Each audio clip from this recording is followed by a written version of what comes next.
सामाजिक कार्यकर्ता योगेंद्र यादव जी मेरे साथ जुड़े हुए हैं। सर, सबसे पहले आपसे पूछना चाहूँगी कि जो देश में जो कुछ हो रहा है, समझ में आ गया कि बीजेपी की विचारधारा है और आरएसएस की विचारधारा है, लेकिन ये अभी क्यों इम्प्लीमेंट किया गया है? मतलब इस वक्त जब कानून व्यवस्था बिल्कुल ध्वस्त है और बिल्कुल चीज़ें इधर उधर हैं, तो किस तरीके से आप ये सब देखते हैं? लोकतंत्र की हत्या की जा रही है। लोकतंत्र की हत्या का 21वीं सदी का स्टाइल ये नहीं है कि कोई टीवी के ऊपर आके बोलेगा हमने संविधान को सस्पेंड कर दिया। ऐसे काम अब नहीं होते।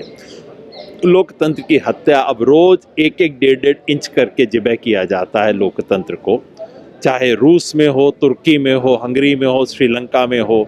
आजकल का मॉडल यही है कि रोज हल्का सा उसका गला दबाया जाता है। हमारे देश में पिछले साल डेढ़ साल से अब बिल्कुल बेशर्मी से हो रहा है। कहने को लोकतंत्र है, लेकिन लोकतंत्र की बुनियादी जो न्यूनतम चीज़ें हैं उनको समाप्त किया जा रहा है।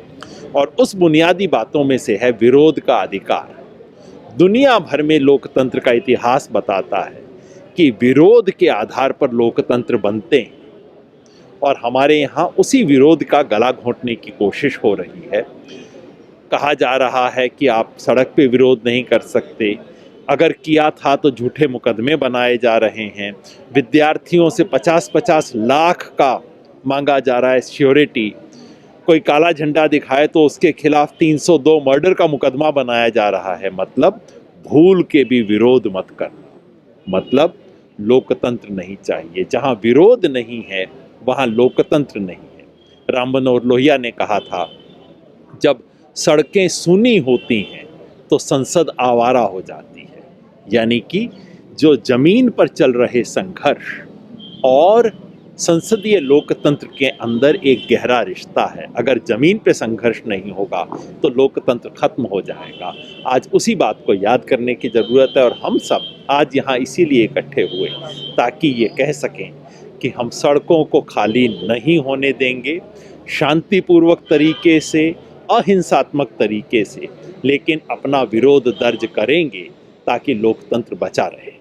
जिस तरीके से तमाम सामाजिक कार्यकर्ताओं को जेलों में ठूसा जा रहा है, उमर खालिद को भी जेल में बंद कर दिया गया, डॉक्टर कफील खान को बहुत तमाम जद्दोजहद के बाद बेल मिल पाई, और उसके बाद अब भी सरकार का जो ये है, जो चुने हुए लोग हैं जिनका इफ़ेक्ट जनता पे ज़्यादा पड़ता है, जिनकी बात का मान ज़्यादा है, उनको सरकार उठा करके जेल में डाल रही है। ये भी तो एक तरीके से तानाशाही है। एक तरीके से नहीं, आज दुनिया में तानाशाही इसी तरीके से ही होती है। वो 19वीं सदी वाली तानाशाही का अब सिस्टम खत्म हो गया। अब स्टालिन वाली तानाशाही नहीं होती है, अब माओ वाली तानाशाही नहीं होती है, हिटलर के स्टाइल की नहीं होती है। अब इसी स्टाइल से होती है तानाशाही, जिसमें धीरे धीरे आपके रास्ते बंद किए जाते हैं, जुडिशरी अचानक एक तरफ झुक जाती है, स्वतंत्र संस्थाओं के दरवाजे बंद होने शुरू हो जाते हैं। ठीक इसी तरह से दुनिया में हो रहा है, और हिंदुस्तान जो है बिल्कुल एक स्टैंडर्ड नमूना बनता जा रहा है। वो देश जिसने पूरी दुनिया को लोकतंत्र का रास्ता दिखाया था, आज दुनिया को लोकतंत्र बंद करने का एक नमूना बनता जा रहा है। अगर आपके नज़रिए से देखें, क्योंकि आप एक सामाजिक कार्यकर्ता हैं, आपके नज़रिए से देखें कि देश में जो कुछ भी हो रहा है, उसका अगर आप श्रेय या दोष जिसे भी देना चाहें, उस पर क्या कहेंगे? लोकतंत्र में अंत में श्रेय या दोष जनता को देना चाहिए।